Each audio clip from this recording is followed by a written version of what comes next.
កូរ៉េខាងត្បូងដាក់បំរាមអតីតនាយករដ្ឋមន្ត្រីហាននិងអតីតរដ្ឋមន្ត្រីហិរញ្ញវត្ថុឈុយមិនឲ្យធ្វើដំណើរទៅក្រៅប្រទេសប៉ូលីសកូរ៉េខាងត្បូងបានហាមឃាត់លោកអតីតនាយករដ្ឋមន្ត្រីហានឌុកស៊ូនិងលោកអតីតរដ្ឋមន្ត្រីក្រសួងហិរញ្ញវត្ថុឈុយសាំងមុកមិនឲ្យធ្វើដំណើរទៅក្រៅប្រទេសដែលជាផ្នែកមួយនៃការស៊ើបអង្កេតលើការបះបោរដែលត្រូវបានចោទប្រកាន់ពាក់ព័ន្ធនឹងការដាក់ច្បាប់អាជ្ញាសឹករបស់អតីតមេដឹកនាំលោកយុនសុកយលនេះបើតាមមន្ត្រីប៉ូលីសម្នាក់បានបញ្ជាក់នៅថ្ងៃទី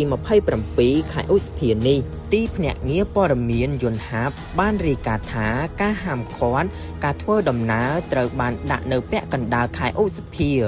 លោកហាន់និងលោកឈុយត្រូវបានសាកសួរកាលពីថ្ងៃច័ន្ទដោយអង្គភាពប៉ូលីសពិសេសមួយដែលកំពុងស៊ើបអង្កេតអតីតមន្ត្រីរដ្ឋាភិបាលកំពូល